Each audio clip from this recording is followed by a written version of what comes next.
বিটুমিনৰ সিন্ডিকেটৰ বিৰুদ্ধে জিএসটিৰ বিভাগৰ অভিযান অব্যাহত। পাটনা পশ্চিমবংগত ষ্টেট জিএসটি আৰু এছটিএফৰ অভিযানৰ পিছতেই গুৱাহাটীতো অভিযান। বিটুমিনৰ বৃহৎ জালিয়াতিৰ অভিযোগত হাজোত অভিযান জিএসটি বিভাগৰ। হাজোৰ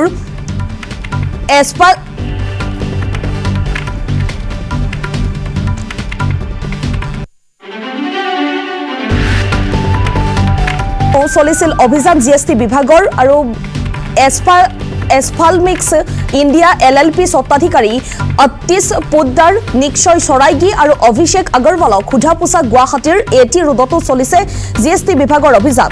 এটি ৰোডৰ এছ'চিয়েটেড এণ্টাৰপ্ৰাইজতো জিএসটি বিভাগৰ চলিছিল অভিযান। প্ৰতিষ্ঠানটোৰ স্বত্বাধিকাৰী সুমিত কুমাৰ জালানক সোধা পোছা জিএসটি বিভাগৰ। ভুৱা আইটিচি আৰু বিটুমিনৰ কলা বজাৰৰ বাবে অভিযান দুয়োটা প্ৰতিষ্ঠানত। উল্লেখ কৰিছো পুনৰবাৰ জিএসটি বিভাগে ইতিমধ্যে অভিযান অব্যাহত ৰাখিছে। বিটুমিনৰ সিন্ডিকেটৰ বিৰুদ্ধে ৰাজ্যৰ প্ৰান্তে প্ৰান্তে অভিযান অব্যাহত আছে। পাটনা পশ্চিমবংগত ষ্টেট জিএসটি আৰু এছটিএফৰ অভিযানৰ পিছতেই গুৱাহাটীতো চলিছিল অভিযান। বিটুমিনৰ বৃহৎ জালিয়াতিৰ অভিযোগত হাজোতো জিএসটি বিভাগৰ অভিযান। ইতিমধ্যে সেই অভিযান অব্যাহত আছে। বিটুমিন সিন্ডিকেটৰ বিৰুদ্ধে জিএসটি বিভাগে অভিযান অব্যাহত ৰাখিছে।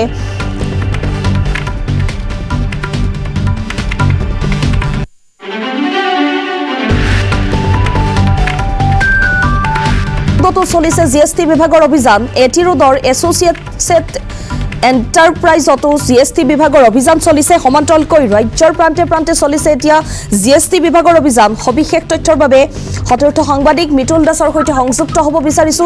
বিটুমিনৰ সিন্ডিকেটৰ বিৰুদ্ধে জিএসটি বিভাগে যি অভিযান অব্যাহত ৰাখিছে, গুৱাহাটীতো চলিছে, হাজোতো চলিছে, সমান্তৰালকৈ পাটনা পশ্চিমবংগতো যি অভিযান অব্যাহত ৰাখিছে, এই মুহূৰ্তত মিতুল আপোনাৰ পৰা সবিশেষ জানিব বিচাৰিম।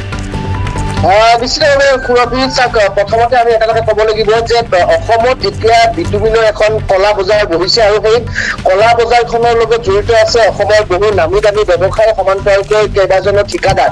আৰু ইয়াৰ পূৰ্বে আমি দেখিবলৈ পাইছিলো যে পাটনা, পশ্চিমবংগ ইত্যাদি বিভিন্ন ৰাজ্যত অভিযান চলাই ৰাজ্যিক জিএসটি বিভাগ সমান্তৰালকৈ এছটিএফৰ ফালৰ পৰা এটা অভিযান চলোৱা হৈছিল, যি অভিযানত পোহৰলৈ আহিছিল যে ৰাজ্যত এই যি বিটুমিনৰ সিন্ডিকেট চলিছে, সেই বিটুমিনৰ সিন্ডিকেটত অৰ্থাৎ ৰাজকোষক কোটি কোটি টকাৰ কৰ ফাঁকি দি ভুৱা আইটিচিৰ জৰিয়তে কেনেধৰণে আচলতে অসমলৈ সেই বিটুমিনসমূহ আহিছিল আৰু সেই বিটুমিনসমূহ ৰাজ্যৰ বহু ঠিকাদাৰ ব্যৱসায়ী কেনেধৰণে ব্যৱহাৰ কৰিছিল, সেই গোটেইখিনি তথ্য ইতিমধ্যে আমি দৰ্শকক জনাইছিলো।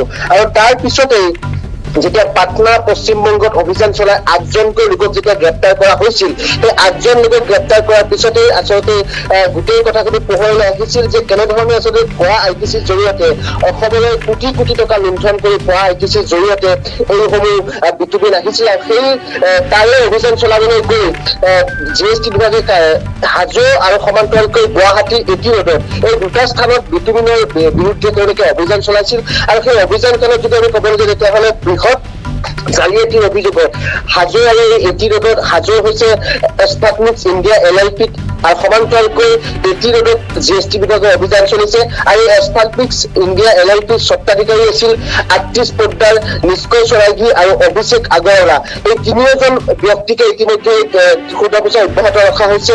আৰু হাজো এটি ৰোডৰ যি এছ'চিয়েট এণ্টাৰপ্ৰাইজত জিএসটি বিভাগৰ অভিযান চলিছে, সেই এটি ৰোডৰ যি এছ'চিয়েট এণ্টাৰপ্ৰাইজ আছে, সেই এণ্টাৰপ্ৰাইজৰ স্বত্বাধিকাৰী সুমিত কুমাৰ জালানকো ইতিমধ্যে সোধপোছ অব্যাহত ৰাখিছে জিএসটি বিভাগে। আৰু এই যি দুই প্ৰতিষ্ঠান আছে, এই দুই প্ৰতিষ্ঠানে বিটুমিনৰ কলা বজাৰৰ বাবে অভিযান চলিছে এই দুই প্ৰতিষ্ঠানত। আৰু তেওঁলোকে এনেধৰণে আচলতে পশ্চিমবংগ বা পাটনাৰ পৰা এই যিসমূহ ভুৱা আইটিচিৰ জৰিয়তে কোটি কোটি টকাৰ বিটুমিন অসমলৈ আহিছিলে ৰাজকোষৰ ধন ফাঁকি দি, আৰু এনেধৰণে এই যিটো সিন্ডিকেট চলিছে, সেই সিন্ডিকেটৰ বিৰুদ্ধে আচলতে জিএসটি বিভাগে কেইবাটাও বিস্ফোৰক অভিযোগ ইতিমধ্যে লাভ কৰিছে। সমান্তৰালকৈ আমি কৈছোৱে যে জিএসটি আৰু এছটিএফে তেওঁলোকে 8জন লোকক ইতিমধ্যে গ্ৰেপ্তাৰ কৰিছিল এই গোটেই যিটো ঘটনা, সেই ঘটনা সন্দৰ্ভত।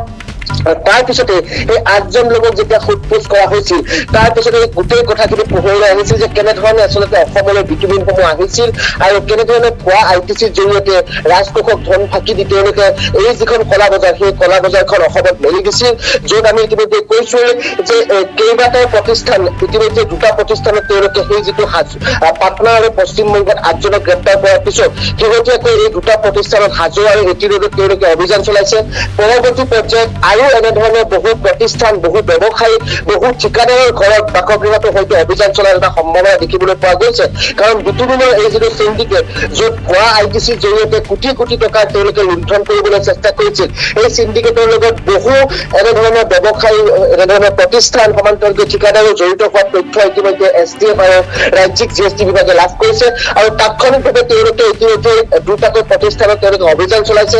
আৰু সেই অভিযান কালত যেতিয়া এই দুয়োটা প্ৰতিষ্ঠানৰ স্বত্বাধিকাৰী সোধপোছ অব্যাহত ৰখা হৈছে, তাৰ পিছত আচলতে স্পষ্ট হৈ পৰিব যে এই যিসকল মাষ্টাৰবেণ্ড, অৰ্থাৎ 8জনক যি গ্ৰেপ্তাৰ কৰিছিল ৰাজ্যিক GST আৰু STFে, য'ত পাটনা আৰু পশ্চিমবংগৰ পৰা গ্ৰেপ্তাৰ হৈছিলে, তেওঁলোকৰ পৰা বিটুমিনসমূহ অসমলৈ কেনেধৰণে আহিছিলে আৰু এই বিটুমিন চিণ্ডিকেটৰ লগত আৰু কোন জড়িত আছে, অসমৰ কোন ব্যৱসায়ী, কোন ঠিকাদাৰ আচলতে এই গোটেই চিণ্ডিকেটটোৰ লগত জড়িত আছে, আচলতে এই দুই যি প্ৰতিষ্ঠানৰ স্বত্বাধিকাৰী আছে, সেই স্বত্বাধিকাৰীক সোধপোছৰ পিছত গোটেই বিষয়টো পোহৰলৈ আহিব।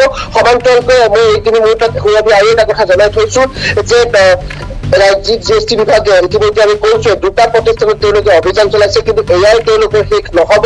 তেওঁলোকে এনেধৰণৰ এখন দীঘলীয়া তালিকা প্ৰস্তুত কৰিছে, যিখন তালিকাত এই যি অসমৰ বিটুমিন চিণ্ডিকেটৰ লগত জড়িত থকা, য'ত ভুৱা ITCৰ জৰিয়তে তেওঁলোকে অসমলৈ বিটুমিনসমূহ আনিছিলে, য'ত এই যি 8জন লোক গ্ৰেপ্তাৰ হৈছিলে সেই লোকসকলৰ জৰিয়তে, আৰু সেই যিখন দীঘলীয়া তালিকা, সেই দীঘলীয়া তালিকাত বহুতৰে নাম সন্নিৱিষ্ট হৈ আছে। গতিকে এইসমূহ যিসমূহ ব্যৱসায়ী বা প্ৰতিষ্ঠান বা ঠিকাদাৰ, এই আটাইবিলাকৰ বিৰুদ্ধে অভিযান চলিব। এই মুহূৰ্তত আপুনি সবিশেষ তথ্য জনালে, এই মুহূৰ্তত আপোনাক ধন্যবাদ জনাইছো। আৰু বিটুমিন চিণ্ডিকেটৰ বিৰুদ্ধে ইতিমধ্যে ৰাজ্যৰ বিভিন্ন প্ৰান্তত অভিযান অব্যাহত আছে। সমান্তৰালকৈ পাটনা, পশ্চিমবংগতো অভিযান অব্যাহত আছে। ষ্টেট GST আৰু STFে অভিযান অব্যাহত ৰাখিছে।